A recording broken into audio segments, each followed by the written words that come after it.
Assalamualaikum warahmatullahi wabarakatuh. Selamat datang kembali di channel Rizko Faris. Perkenalkan, sebelumnya nama saya adalah Raffi Izzat Rizko Faris dengan NIM 0446437761 dari Universitas Terbuka Prodi Sistem Informasi. Dan pada video kali ini saya akan menjelaskan transaction dan juga replication pada SQLite di Beaver ya. Dan video ini merupakan bagian dari tugas 3 mata kuliah basis data.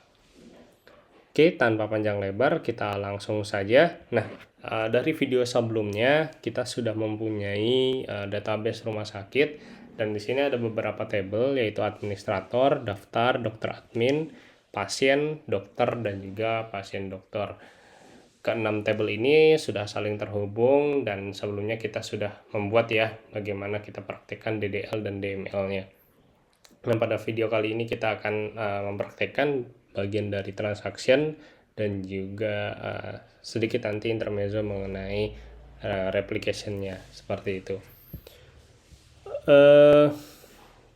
Untuk sebelumnya juga kita sudah di video sebelumnya kita sudah mempraktekannya ya, DDL DDML ini yang teman-teman kalau misalnya belum nonton bisa nonton dulu video sebelumnya supaya mendapatkan dari mana asal SQL ini didapatkan seperti itu. Nah, di dalam transaction dari sebuah bahasa SQL ya, Structured Query Language, pastinya ada yang namanya commit, terus ada yang namanya rollback, dan juga satu lagi yang namanya trigger. Nah, satu-satu kita akan bahas. Yang pertama yaitu commit dan juga rollback terlebih dahulu, karena dua hal ini akan saling berhubungan. Yang pertama ini kita jelaskan ya adalah commit. Nah ya, commit ini adalah sebuah perintah yang menandakan bahwa transaksi telah selesai dilaksanakan dan terjadi perubahan data. Jadi kalau misalnya kita sudah melakukan perubahan data tapi belum kita commit, maka perubahan data itu tidak akan berpengaruh kepada tabelnya. Tapi hanya berpengaruh pada nanti ketika di execute bakal tampil aja gitu, tapi nggak akan berpengaruh pada record dari tabelnya. Nah, bagaimana dengan rollback? Nah, rollback ini digunakan untuk menggugurkan perintah yang sedang berjalan. Nah, rollback ini sangat berguna jika ada satu hal yang tidak diinginkan atau tidak jadi kita lakukan yang mempengaruhi record dari database tersebut. Perlu diingat bahwa rollback ini akan berpengaruh jika perintah yang sedang berjalan itu belum di-commit. Jadi selama belum di-commit, selama belum kita semacam save seperti itu, maka dia nggak bakal masih bisa kita rollback supaya record tersebut kembali ke keadaan sebelumnya seperti itu. Nah, di Weaver sendiri ini defaultnya itu adalah auto, jadi setiap ini akan commit ya. Nah, di sini kita juga bisa ubah menjadi manual. Contohnya seperti ini. Nah, ini kita bikin manual ya. Manual commit seperti ini. Nah, manual commit kita coba misalnya ubah record dari table administrator ya. Misalnya kita akan mengubah yaitu si Valdi ini. Valdi misalnya kita ubah Rivaldi, tiba-tiba ada yang mengubah Rivaldi seperti ini. Nah, terus kita save nih. Kita save. Oke. Nah, ini tapi ternyata ini kan udah di commit ya. Kalau udah di commit itu nanti nggak masalah, tinggal kita commit aja set. Nah, ini sudah tidak bisa kita rollback lagi. Ini artinya kita sudah mengcommit apa yang kita ubah. Nah, bagaimana cara rollbacknya? Kita ubah lagi, misalnya udah bener nih Rivaldi, tapi ternyata diubah menjadi Rivaldo seperti ini, lalu kita save. Oh, ternyata ini nggak jadi namanya Rivaldo, atau kita melakukan salah, harusnya Rivaldi tadi ya. Ini bisa kita langsung rollback seperti ini. Kita refresh. Nah, dia langsung berubah menjadi Rivaldi. Seperti itu untuk praktek dari commit dan juga rollback yang ada di Beaver. Sangat mudah sekali. mudah sekali untuk dipraktekkan. Makanya kenapa di Weaver ini digunakan di berbagai bidang profesional ya, seperti itu. Selanjutnya kita akan membahas mengenai trigger ya. Trigger ini merupakan sebuah perintah atau event yang dapat memicu perubahan pada sebuah database ya. Event yang dapat digunakan itu contohnya adalah insert, update, dan juga delete ya. Event-event tersebut ditambahkan pada sebuah pemicu ya, tadi trigger tadi, yaitu yaitu ada dua keyword, yaitu before dan juga after ya. Misalnya kata kunci keyword itu digunakan untuk melakukan sesuatu sebelum sebuah perintah atau insert, update, atau delete itu dilaksanakan. Sebaliknya, after itu keyword yang digunakan kalau misalnya kita ingin melakukan perintah setelah sebuah perintah insert, update, dan delete itu dilaksanakan, seperti itu. Nah, di sini ada macam-macam, itu ada before insert, ada after insert, before update, nah after update, before delete, dan juga delete, after delete. Itu semuanya sama. Kalau misalnya before itu sebelum perintah itu dilakukan, kalau after itu setelah perintah dilakukan baru kita melakukan sesuatu. Seperti itu. Jadinya otomasi ya, semacam otomasi seperti itu.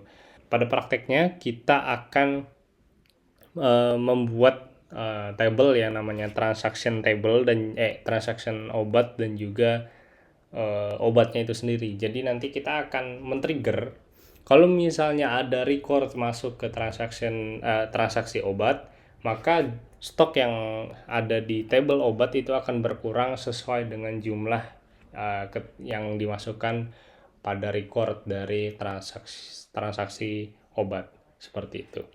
Nah, di sini kita akan membuat dulu ya tabelnya. Nah, kita sebelumnya sudah membuat table ya, langsung saja jadinya kita fast forward. Nah, sebelum kita execute, kita jelaskan terlebih dahulu. Jadi, kita matikan dulu ya. Tuh, ininya autonya jadi auto aja. Atau commit, sip. Nah, jadi kita jelaskan dulu ya. Tadi ada table obat ini. Ini yang pertama ada kolomnya ID obat, dia integer, primary key, auto increment. Dan pastinya kalau misalnya auto increment pasti tidak akan null, jadi kita kasih not null.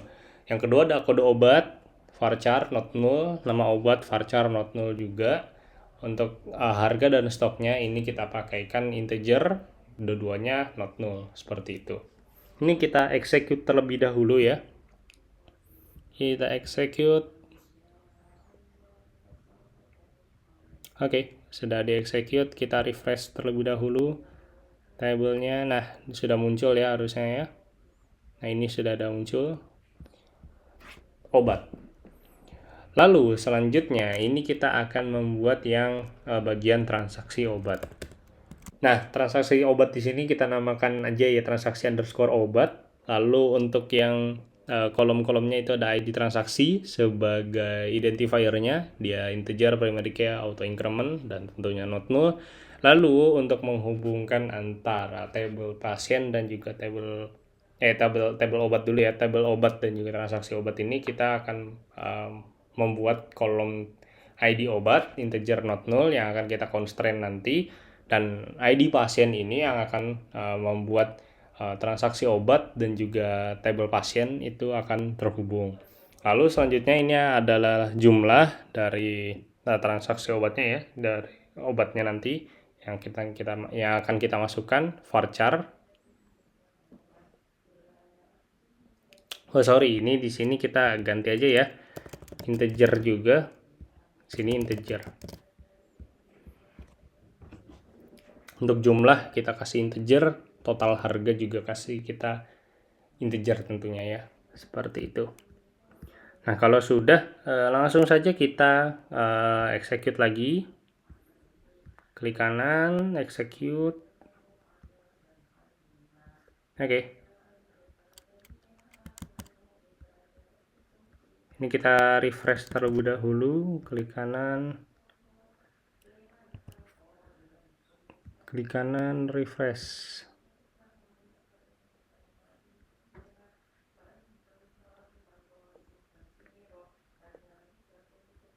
Nah, jadi sudah terhubung ya seperti ini. Aman semuanya. Untuk ID obat, ID pasien. Ya, sudah aman.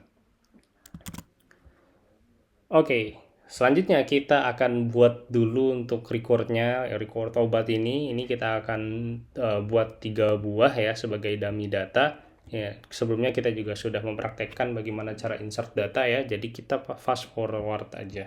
Oke, nah di sini kita sudah siapkan dummy datanya. Ada kode A001 untuk amikasin, harganya 20.000, stoknya 10, lalu A002 untuk amoxilin 15.000, stoknya 20.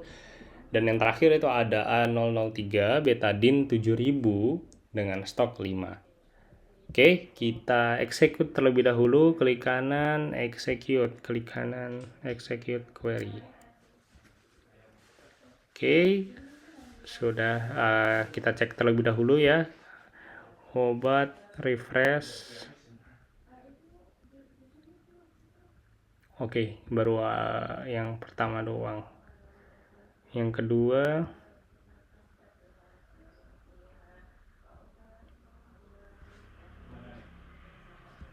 yang ketiga.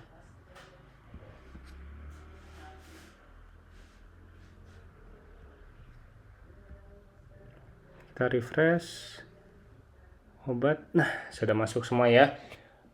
Amikasin, amoxilin, dan juga betadine. Lalu selanjutnya kita akan membuat triggernya terlebih dahulu. Nah, untuk membuat trigger ini caranya adalah kita ketikkan dulu ya SQL-nya, perintah SQL-nya create trigger.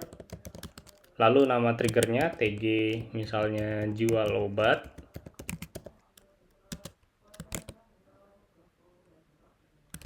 Lalu akan kita lakukan setelah insert ya, setelah insert dari transaksi obat.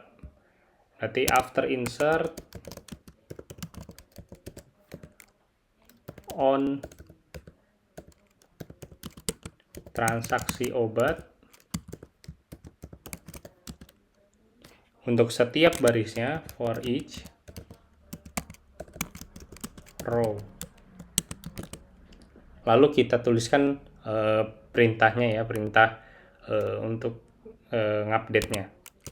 Begin and selalu setiap perintah itu ditutup dengan n lalu titik koma. Lalu untuk perintah update-nya adalah kita buat seperti ini ya, update. Nama tabelnya yang akan kita update obat, set obat.id sama dengan stok ya, yang akan kita update adalah stok sama dengan stok dikurangi new.stock, where ID obat sama dengan new.id obat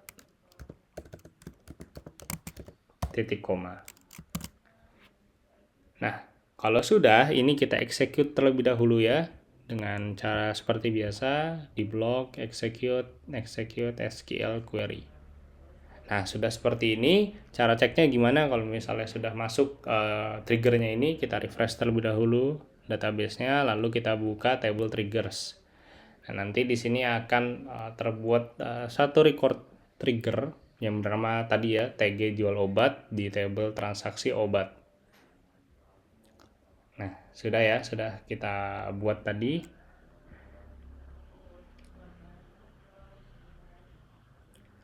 Lalu selanjutnya kita akan tes yang tadi kita sudah desain triggernya apakah bekerja atau tidak. Nah, di sini kita akan insert lagi ke transaksi obat dengan menggunakan data dummy seperti ini ya. Nah, di sini ada data dummy, ini ID transaksi seperti biasa, ini kita kasih 0 karena dia udah auto increment. Lalu ID obatnya, ini kita akan pilih yang nomor 2. Yang nomor 2 itu adalah amoxilin. Lalu ID pasien 1, kita punya pasien Faris ya di sini ya. Lalu untuk jumlahnya dia beli 5, harganya 100.000. Kalau sudah, ini kita blok ya. Untuk obat ini awalnya tadi ada berapa? Amoxicillin itu stoknya ada 20. Harusnya ketika dibeli 5 tadi, dia akan berubah menjadi 15. Klik kanan, execute SQL query. Di sini ternyata ada yang salah ya. Jadi bukan new stock, jadi di transaksi obat itu tidak ada namanya kolom stok, tapi namanya kolom jumlah. Oke, nggak apa-apa. Di sini kita hapus terlebih dahulu. Klik kanan, delete. Yes. Sudah, ini kita execute lagi. Klik kanan, execute. Udah execute, lanjut kita execute yang insert tadi, insert transaksi obat. Kita ulangi lagi, klik kanan, execute SQL query. Nah, sudah. Kalau misalnya kita refresh, harusnya di sini akan menjadi 15. Ya, amoxicillin menjadi 15. Selanjutnya, kita sudah tadi ya menerapkan untuk transaksi. Nah, untuk SQLite sendiri, untuk bagian replication-nya, ini kita sudah menyediakan yang namanya Lightstream ya. Lightstream-nya adalah salah satu platform untuk replication yang biasanya digunakan dalam SQLite. Dan di sini dia sudah bisa diinstal di macOS, Linux ya. Dan di build sendiri juga bisa, ini menggunakan Go install ini. Dia basicnya ada pakai Golang. Lightstream ini support beberapa cloud service ya, yaitu Amazon S3, Azure ataupun DigitalOcean atau bahkan Google Cloud Storage. Nah, karena pada saat ini saya tidak mempunyai salah satu dari pilihannya tersebut untuk replication, maka untuk replication-nya akan menyusul di video yang akan mendatang. Video kali ini kita cukupkan sampai seperti ini dulu. Terima kasih sudah menonton. Wassalamualaikum warahmatullahi wabarakatuh.